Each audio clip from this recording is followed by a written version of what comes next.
Welcome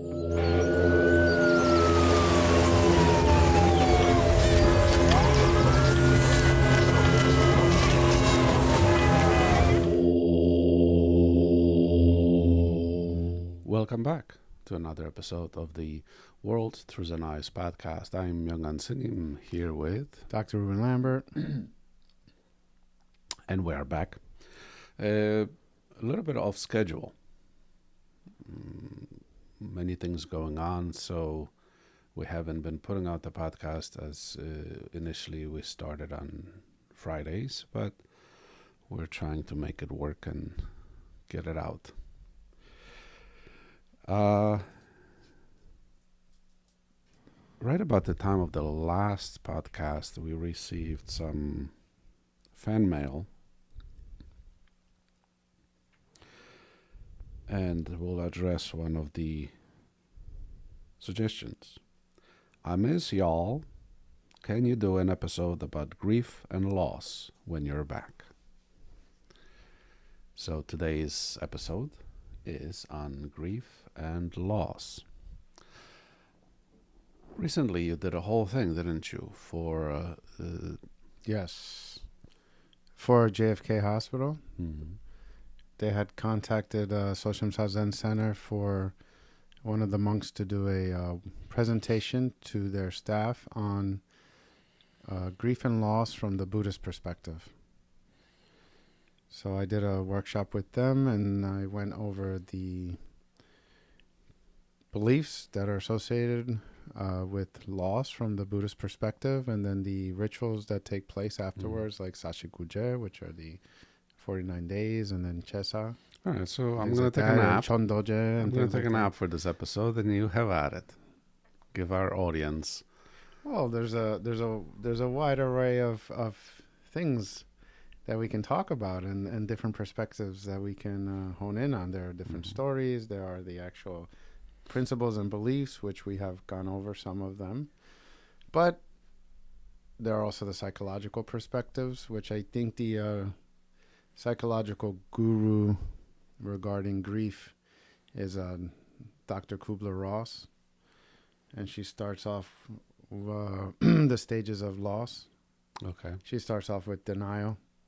Right, and then which denial is associated with the shock of losing someone that you love. And that ties into so many different aspects. I was also thinking about different meditations that we do to work on the reality of impermanence. Right. The one where we have, Jisu Wapon. And then you can literally do like a body dissection. That was one of the early meditations that I did with Unsanim, where it's almost like you make 4 buckets or however you want to, and then you go through your body. Right. And then you take it apart, literally piece by piece, and then you divide it by earth, wind, water, and fire. So and I think, interesting. and then you basically, what I was thinking real fast, and then I'll pass the torch on to you, is what I was thinking when I thought about that meditation exercise is that's almost combating denial, bringing you face to face with reality there, because then what do you learn at the end of that separation? Right. It's interesting because when this is years and years ago, and you imagine a container into which you separate, let's say, all of the water elements from the body, and there's part of the impermanence is in there. The part of the makeup of the body and the physical self is in there. But even more so, this is paralleling the time when the Buddha left the kingdom, when Siddhartha left the kingdom, and he studied with several yogis. Right. And so one of the aspects of learning early on in his life was Shinyamcho, and then later he organized that. So Shinyamcho is the understanding of the physical self, and it's frequently presented, from what I have seen, as exactly this kind of taking apart to expose the nothingness type of thing. But I think that's Mhm. I think more accurately, there's a Western take on all things Zen, and Mhm. it aligns itself so I see. heavily I with the see where you're going. anatman, Mm-hmm. with the no self. Because And I was going to ask you, so when you see that when you meditate and you reach the point where a person feels like there's nothing here, then how does that, especially with the Western mind, trip you up or jam you up and right, keep going? Right? Like, what problem does that now create? it's a whole new problem, Mm-hmm. and but like I said, it's a fixation of the Western way of interpretation of the Buddhist teachings. Mm. Uh, it's got some leftover elements that are then perhaps accidentally imbued into the Buddhist philosophy, because what it forgets is that the Buddha is not an extremist, Right. Doesn't it and that get the start to get into this chipchak or this obsession or attachment to nihilism? right, I am nothing or whatever, and the result is, this is, I mean, we've seen uh, early on when meditation was being exposed to research, and people having sort of schizophrenic crack-ups Mm. on the account of this, largely, I think, this particular uh, point, Mm-hmm. because what it leaves you with is, if that's in fact the pursuit, then it leaves you with, well, nothing, right? It's Right. it's it sort of hollows out the the self in a way that it's an unhealthy thing, and leaves in its wake a void. And so Mm. those are just ripe for depressive, Right. nihilistic, sort of jaded Mm. perspective on life. Wouldn't you say this is why it's so crucial and so important to have a guide, Yeah, a teacher, an untouched, right? it's dangerous on Very account of dangerous. self-interpretation of the things. You think you understand something now when you really Right. haven't even touched the tip of the iceberg. Doesn't the Buddha place rail guards though to kind of like guide us and not allow us to, let's say, go off the edge of into the abyss of lunacy, where he did also say, "Bop chip, right? This body is the storage house The of," storehouse of the Dharma, or the natural. Yeah. right? Because then, But that's the thing, right? The breadth of the Buddhist teachings with the Paramahansa Daejangyang, the 84,000 sutras, it's so broad and so wide mm, that really, when we end up, because there's a problem of cherry picking. yep, And so anyone looking into anything, I mean, you go to a supermarket or you go to a store, and when you come out of it, you could be asked, well, did they have kukumin? mm-hmm, And I don't look. Why I didn't look? Because I don't need it. It's not for me. mm-hmm, Essentially, I don't care.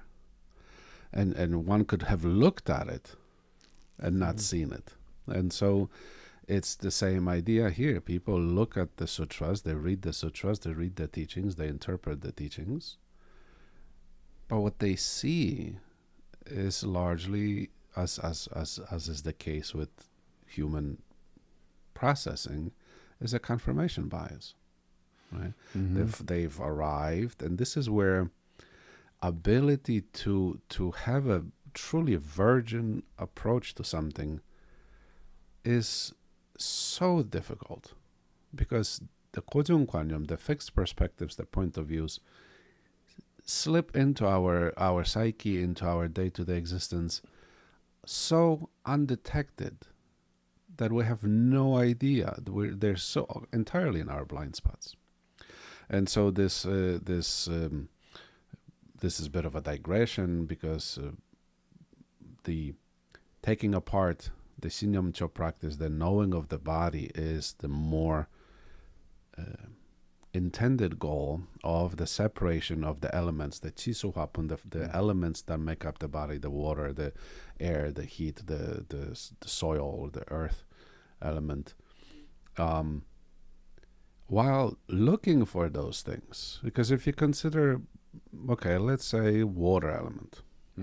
All right, now take out the water element and list all the water elements in your body, and people are done at 5. Yeah. Urine, tears, water, phlegm, saliva, and then blood. that's it. But the eye has like 3 different kinds. The eye fluid, spinal fluid, yeah, cerebral spinal fluid is different than. Sure. So there's so many of these things that are that while we're inspecting the body, we're sort of meant to travel into these corners and these regions and the recesses of the body and in the process we get to know and think and kind of visit them. And so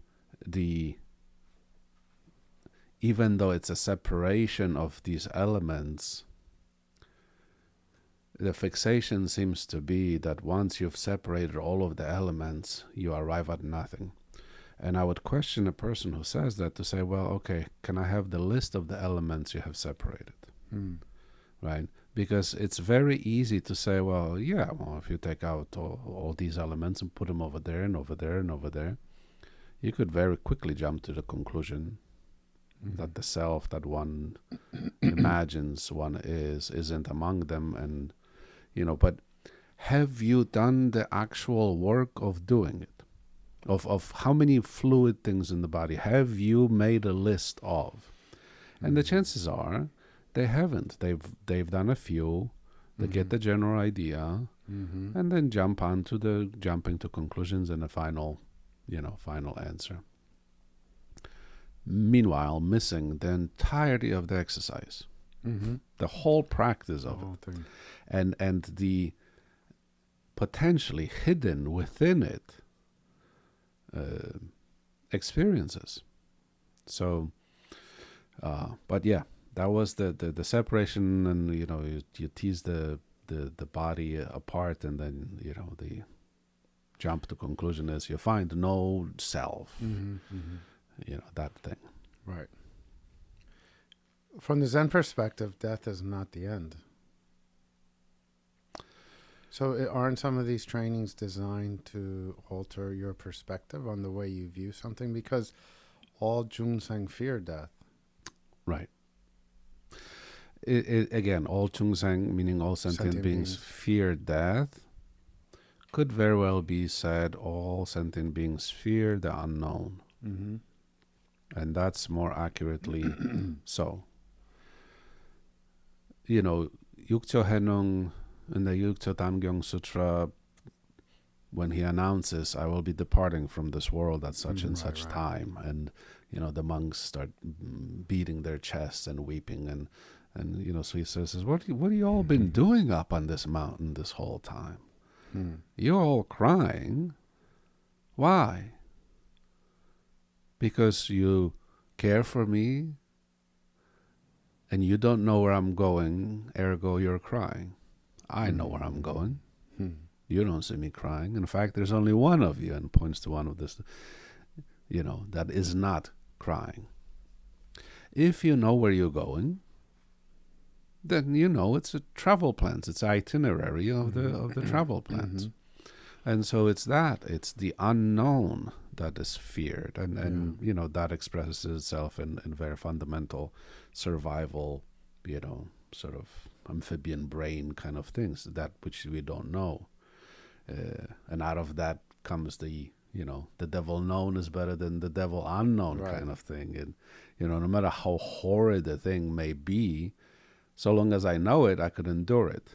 But here, the unknown leaves you with no ability to prepare for what is. And that's the fear. It's very interesting because I guess this highlights the point of impermanence. Right. Everything is changing. Everything is in flux. But our body, since our birth, has been changing. Yet there comes a point where we can't see past that, and then it's very fearful. But essentially, it's another type of change. Right. Yet we've endured changes throughout our whole lifetimes. Throughout our whole lifetime, many of us resistant to change, hence the $1 billion anti-wrinkle industry and so forth and so forth. But Here we are faced with another change. We've been facing change throughout our whole life. But this one in particular is one that people have a very hard time, both for ourselves and actually for our loved ones too.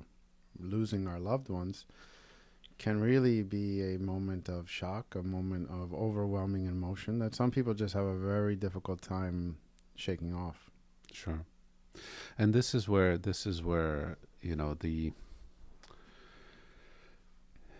Zen is a strange animal, because it points to things that are so ridiculously obvious, so obvious that are never inspected by our minds.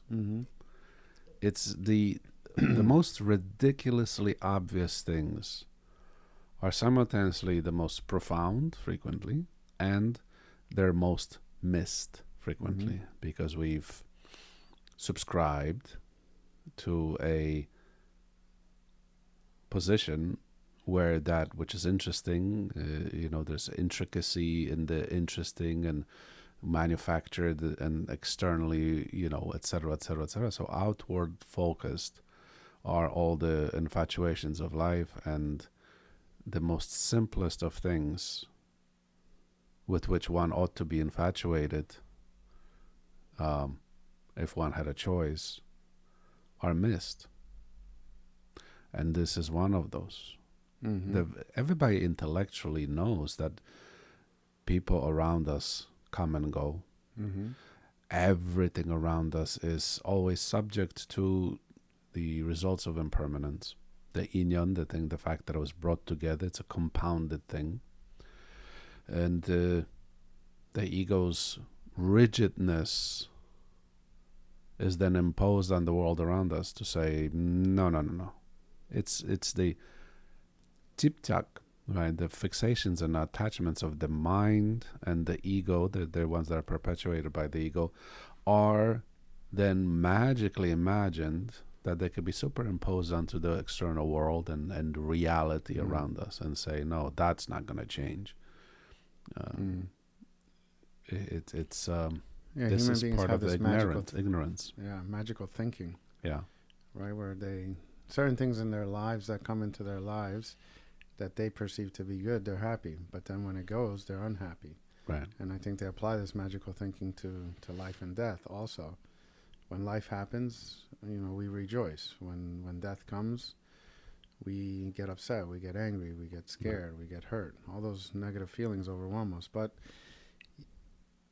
in life, also, there are some things that are negative that come, and then we don't want that.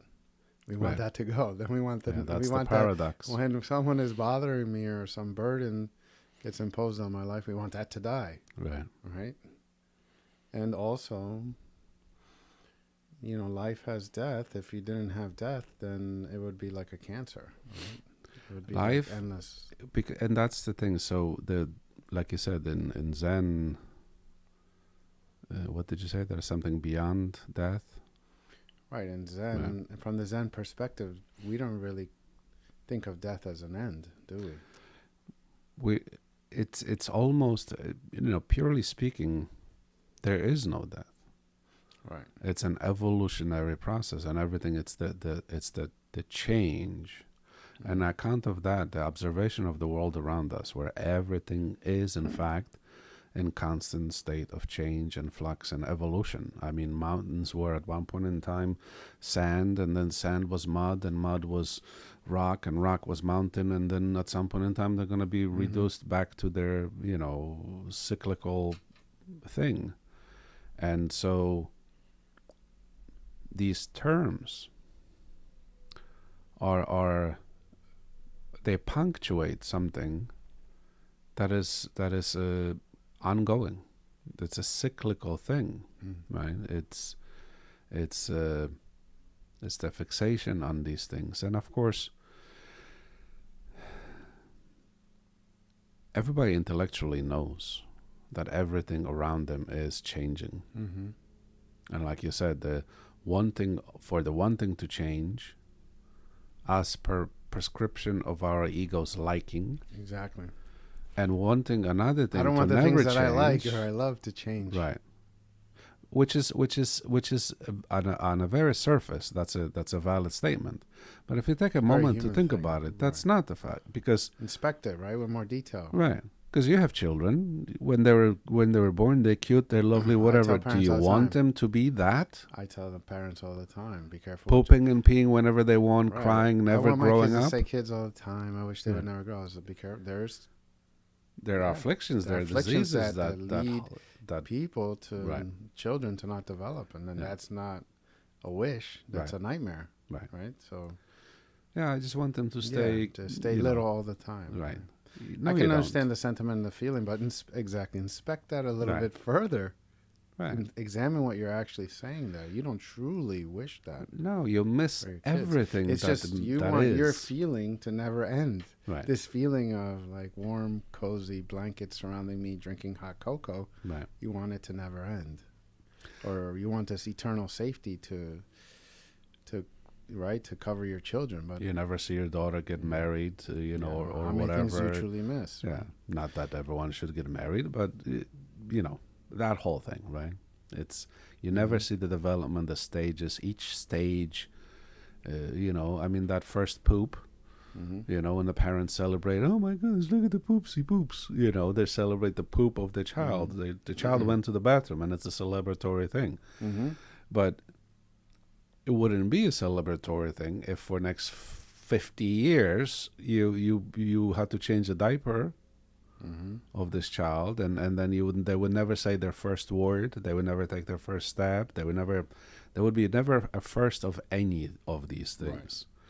Right. And so the reality of the fact is that as much as one loves a fixed state, or one imagines actually that they love the fixed state, when that state indeed becomes fixed, there's no growth. There's no suffering. The joy is out. Because when the child didn't talk and then they learned to talk, there was almost like the death of the non-speaking and the birth of this new development. Right.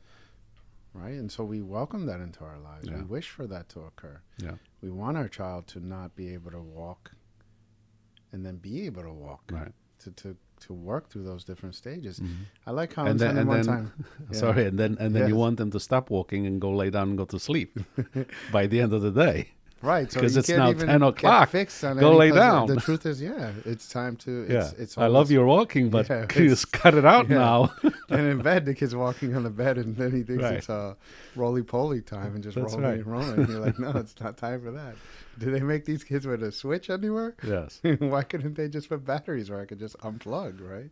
Right. That's why these wheels of change are going. Absolutely. We have to learn and understand in Zen practice. We try to teach people through meditation, through practice, through chanting, through prayer, through learning how to properly navigate and manage these things, because there is no fixed prescription for these things. And that's the thing. So if the fearful is the unknown, right, and the scary and the unpleasant and the unknown element, then the solution is to know. Right? So if what I'm afraid of the unknowing. And then if I know, no matter what the coming is, I can then prepare in whatever means, whatever ways. And so the Buddhist teachings, I was just speaking to somebody, and pardon if you're a fan of, and you all, to each their own, as they say, right? But the mindfulness, or what became of the mindfulness bit, there is a necessary philosophy that buttresses and shores up and scaffolds the principles, and when they're sort of plucked out of their home, the roots die eventually, and this is where the dangers of transplanting something completely out of place, out of its contextual homeland, becomes problematic. Sure. Because there is, and Sambopin, for example. Sambopin are the three, what do they translate it as? Three truths, three universal. The real meaning or the translations truths. of the words is the three natural is like a stamp, like a seal, the seals of existence. And the seals of existence are sort of like a period on the end of sense, like dot, period, right? And so 재행 무상인, period. 제법무와, period. 열반적정인, period. Those are like tak, right? And so the fact that all things are impermanent, period. End of podcast. End of podcast. And people study these things and we learn these things and we memorize these things, but are we trying to juxtapose these things against the life as it unfolds? This is what the use of, that's why it's not in how many, hundreds or thousands of sutras one has read. Popgugyong Sutra itself says that,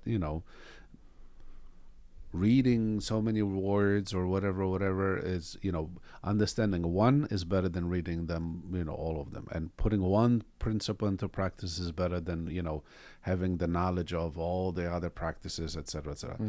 Because that's what they are. They're practices. So we study the philosophy and the teachings not as a sort of exercise of memorization, not as an exercise of being able to recite a litany of principles. Who cares? Who cares that somebody can remember all of the stages leading to enlightenment? Or Popgugyong, Hwamgyong Sutra, so many places, there are 10 of this and 10 of this and 10 of this, and these lists upon lists upon lists upon lists. If you haven't done one,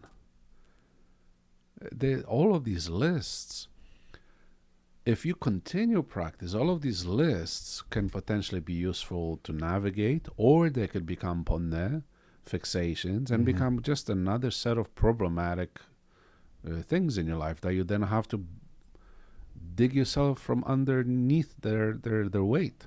And so everybody knows, Buddhism and the impermanence, okay. Right. Yeah, but how do you use that to better your life, to eradicate your suffering, right, to make your life more fruitful? Right. Just knowing it, okay.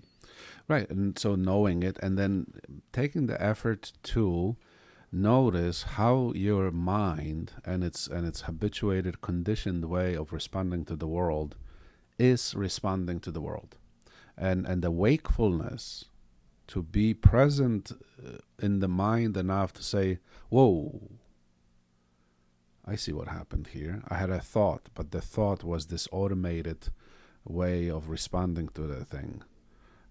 My silly whatever fixation, my silly hair clip broke, but it was my favorite because X, Y, and Z. Right. There's death or the change. Right there. There's the proof of that which is compounded will decompose. That which had come together will fall apart. There. Don't wait for your loved ones to pass away. Don't wait for the big element. Don't wait for Atlantis and volcanoes to wash away the things. Don't wait for the meteor strike. You practice the things in those seemingly silly moments of life when the tiniest of things slip out from our kind of fixed grip. And to say, there it is. And you do enough of those there is, and it becomes a normalized state of viewing reality, a lens through which you look at life. Right. That almost reminds me of the point of Senghwal Bulgyo, everyday Buddhism. The world is your training ground. And I oftentimes think, if you get entangled with that hair clip, and that's not to say to not have a reaction. Right. You're going to have a reaction. But if that reaction just becomes an octopus where the 8 limbs completely surround you and you don't do anything to unentangle yourself from that, then how are you going to unentangle yourself in that moment where something that you've more known impactful to moments. to be you your whole life, when you have to leave from this burning house, and that's something that you value. I can't put a number on it, but just to make the point, to stress the point a gazillion times more than the hair clip. If you can't walk away from the hair clip, how are you going to walk away from the burning house known as your body? Yep.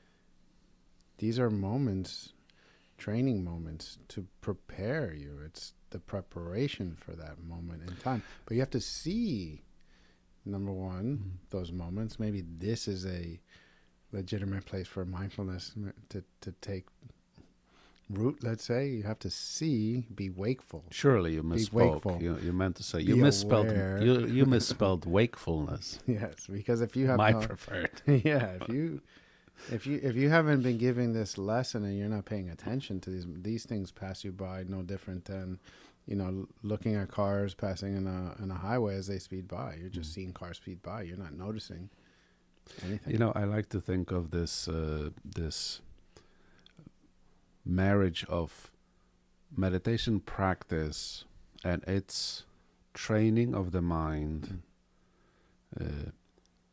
allowing one to shift away from the fixed, sorrowful thinking patterns, the hurt, the pain, the suffering, the sadness, the whatever, right? The ability to shift away, to move the mind off of that thing onto something else. That is to say, to unbind oneself from the second arrow of suffering, right? And so we have that. So it's the ability to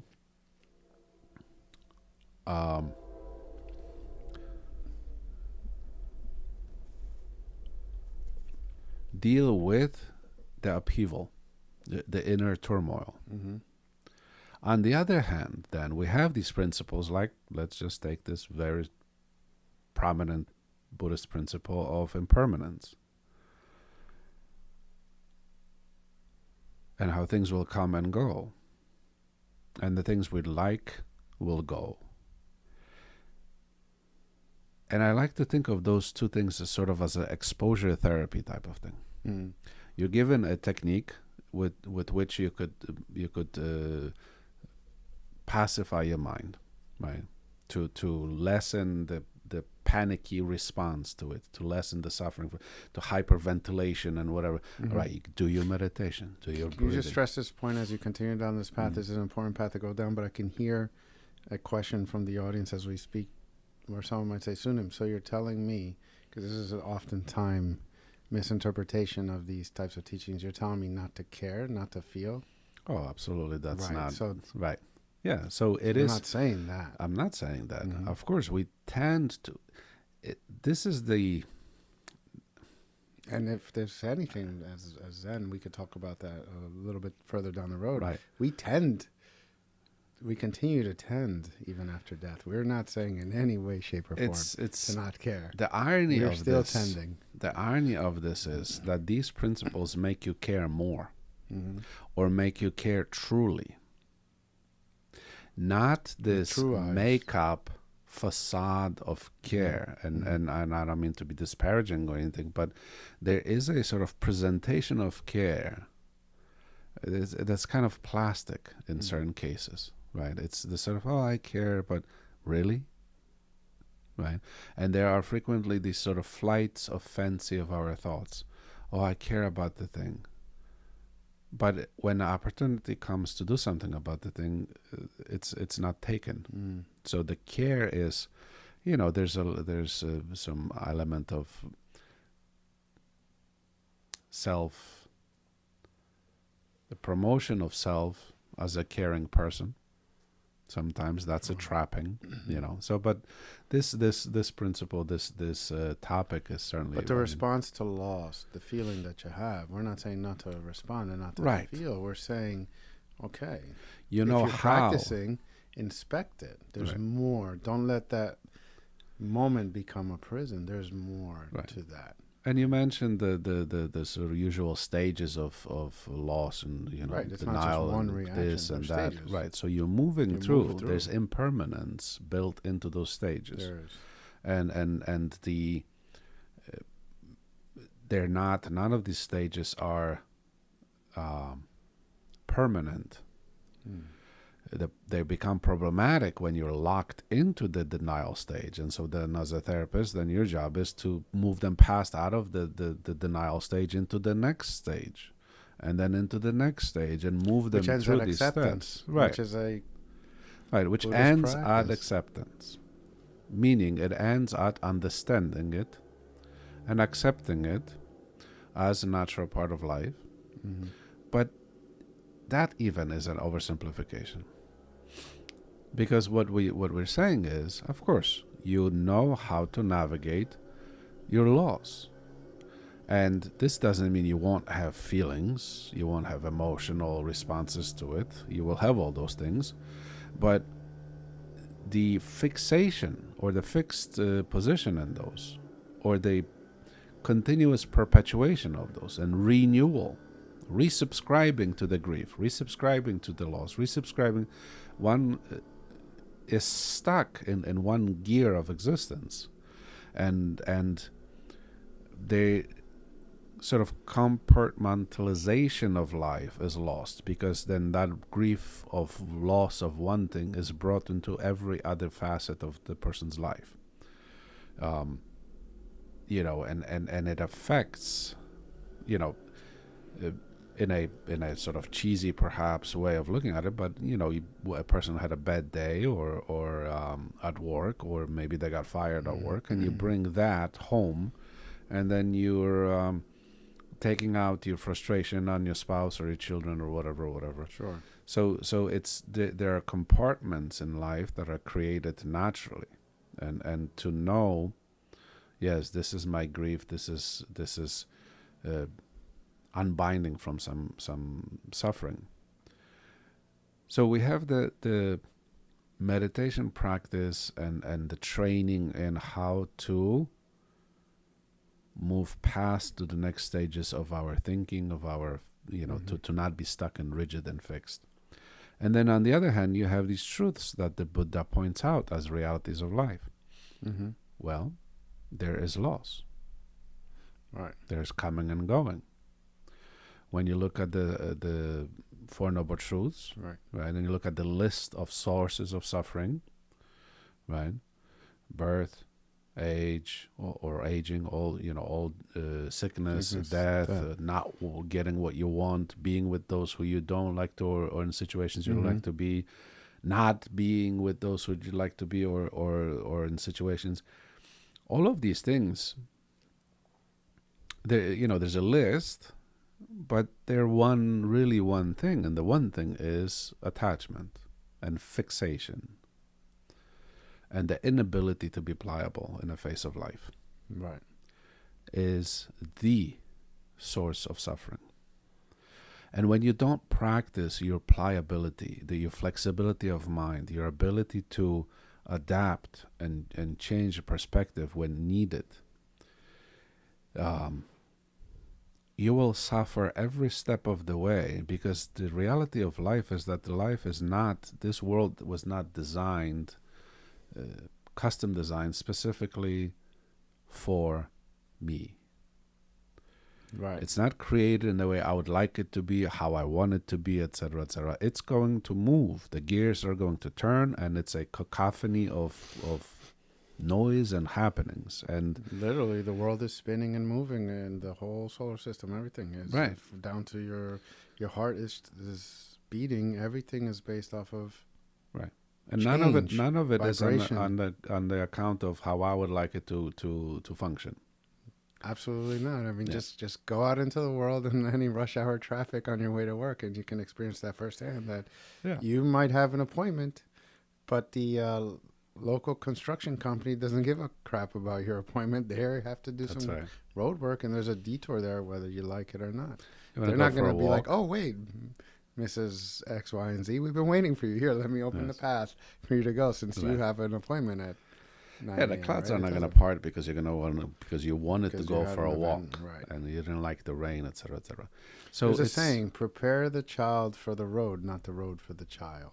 mm, If you develop your mind thinking the world is just gonna bend right, for me, you're gonna be very unsuccessful really fast. right. A lot of suffering coming out A of it. lot of suffering. And so, there are all these things. Yes, the famous story of a woman who's lost a child coming to the Buddha, and Yes. she says, "I've heard you're a, Mm. magician. You're fantastic, something or other," and all these uh, things she's heard, and she says, "My child's passed, and bring him back to life." And the Buddha says, "All right, well, we need some equipment, sort of potion equipment, if you will, right?" And he sends her out to find the seed, to procure a seed from a family that has not known loss. Mm. And she goes and obviously knocks on the doors of house after house after house after house after house after house, and finds no home where someone has not passed away in their family at some point in time. And so this realization, it is that kind of almost like the exposure therapy. You're exposed to that which causes the panicked state, that causes their overreaction, etc., etc. And a kindness is to equip the person prior to with ability to deal with the upheavals of the mind and the suffering of the mind, and then incrementally introduce them to that sort of allergen. And we do this with the therapy for people who do suffer with allergies, right? There's an exposure kind of to introduce it in tiny increments, in manageable increments, and this is the same thing. We are to view life and any displeasure we experience and any suffering we experience as these small doses. And if we, when the small challenges to the immunoresponse come, if we practice with the sort of suppression of that panicked state that is a allergic reaction, we can then train ourselves eventually to be able to withstand the full dose. And this is kind of the Zen way, the Buddha's intended thing when it comes to this idea of loss and things, fixations and attachments. We have to understand it as part of life. The big error that is frequently made is to think that, let's say on the deathbed, person has never heard of any of these principles. You're like, well, listen, it's there's a timing to it. We would never expect that of any human being in everyday practical life. You wouldn't tell someone, hey, by the way, look, we're going to the World Cup today.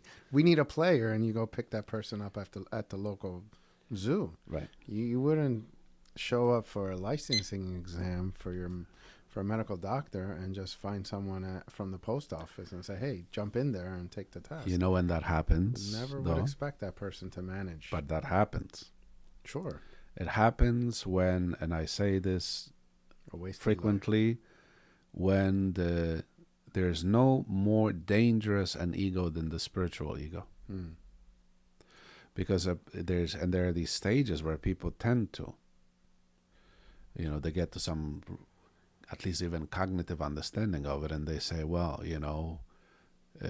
that's the, and it's this dry, stale, dead philosophy, forced fed into a human being who in this very moment is profoundly impacted by some suffering.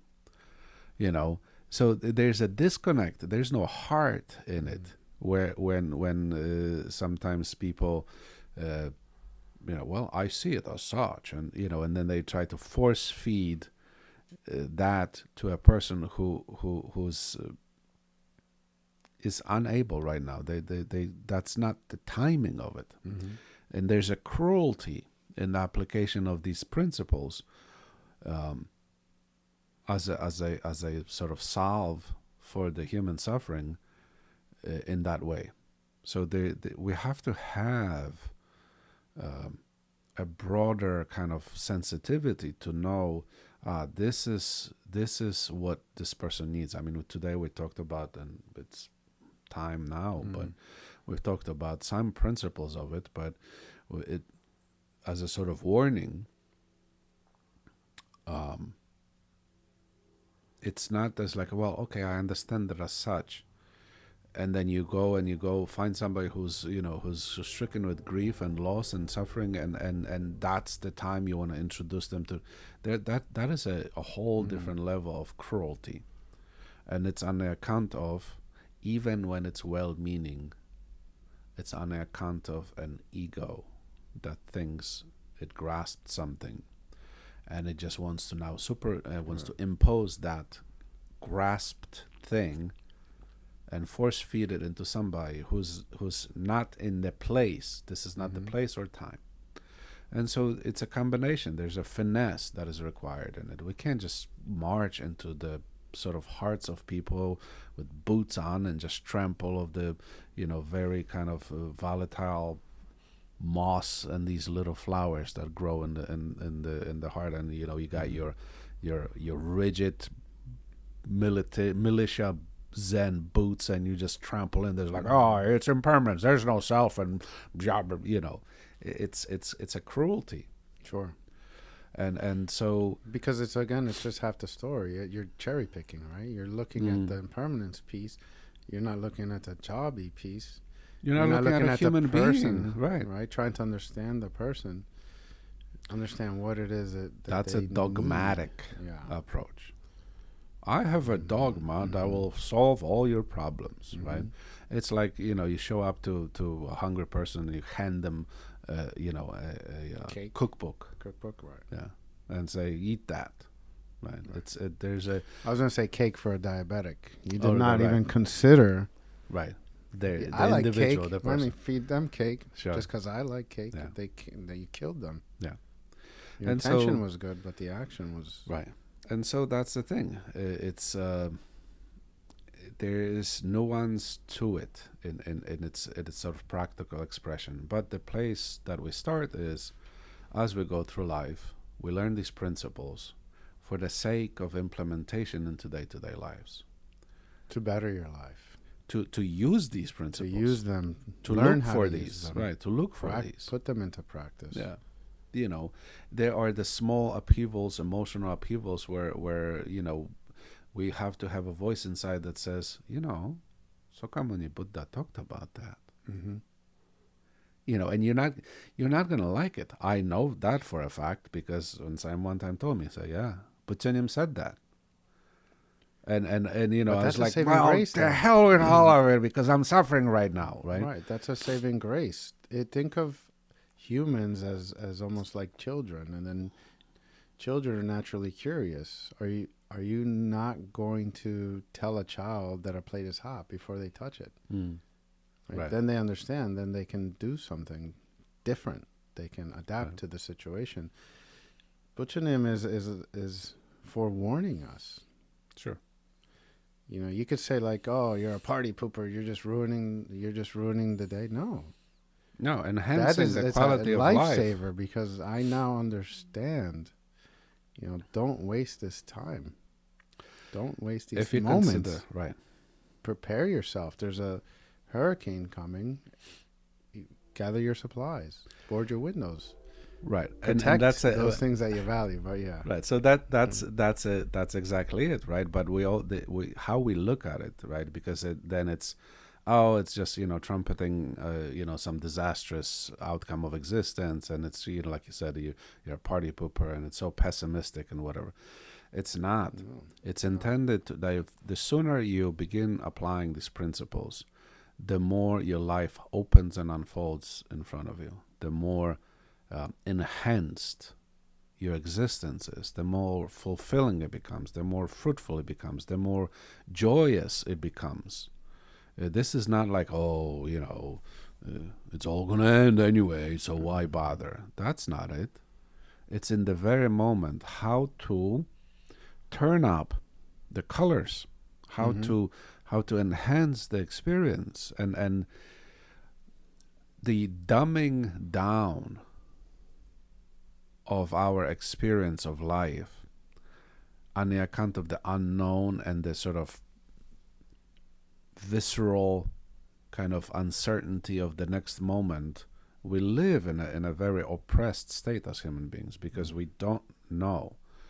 But the Zen principles make us awaken to this very moment in existence. It's not sort of lowering the volume on existence. It's enhancing it. It's making life more beautiful.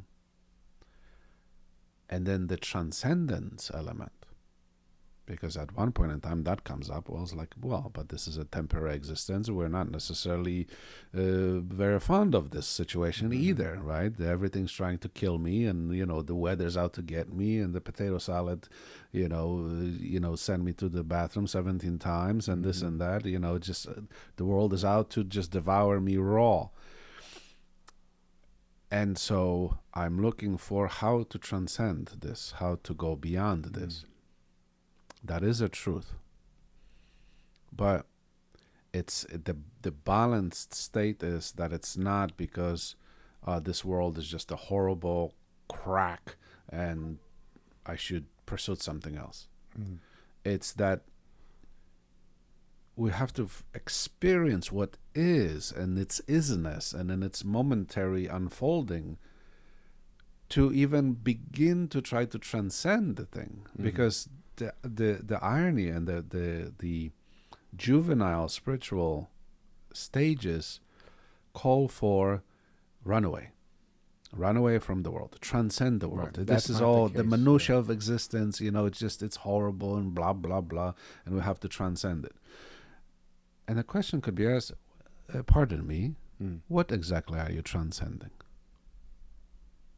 Well, the whatever, and one question in deeper, and they don't have an answer of what they're trying to transcend. It's a you have to really, and as viscerally and firsthand really experience life, so that you know what you're trying to transcend. Because the first thing to transcend is the ignorance and the fixations, and the sort of konjongkwanyam, these fixed states and preconceived notions and our greeds and angers and anxieties that life kind of brings into us. Those are the things to transcend first. But people's like, no, I want to transcend existence, and I want to be, I want to enter into Tushita heaven on the first state. Sure. Start where you are. Right. It's like, I'm going to be in the NBA, and you didn't even sign up. You don't even have a basketball. You don't even have basketball. You don't have basketball team. You didn't even sign up for a basketball. Right? Like, get a basketball. It's again these points. Bounce the basketball once and that's the other in practical terms. People would never say Here's the philosophy. You got to bounce the philosophy against life. Bounce the philosophy. Yeah. Dribble it around. You got to learn how to dribble this stuff. Then there'll be someone getting in your way. You have to learn how to get around it. Right. Baskets, dunking, and flip dunking, and all of those things later on. It'll be there if you do the rudimentary work, which isn't the fundamentals. So, So I think that's our time. Yeah, maybe at a further episode, we can explore life after death from the Buddhist perspective, the rituals that we practice. Sashikuche. What after what? Why are you lying to the audience? Well, if you listen to our podcast today, as life goes on, of course, we still have. Of course, we need the language. Sure, things that we do to tend to our loved ones, and they are important practices. And we really, so generally and broadly, just touched on the topic today. So I hope that those who are listening understand that there's so much more to these principles and the topic of loss and grief, and by no means have we tried to sort of belittle or kind of reduce the severity of the suffering that comes from these things. It's real suffering. It's not necessarily as simple as, oh, well, I know, right? But they're starting points, and some points, and there's so much more to this. But hopefully, these principles, at least that were highlighted today, can then be bounced around. You gotta dribble that. You gotta sort of try it in smaller increments, in all the facets of our life, for the sake of readiness, or just simply for the sake of unbinding from the day-to-day suffering. So, I'm Myung-An S님. I'm Dr. Ruben Lambert. If you like what you heard, subscribe and like, and pass it on to a friend so that their life can be also improved by this podcast. Take care of yourselves and each other.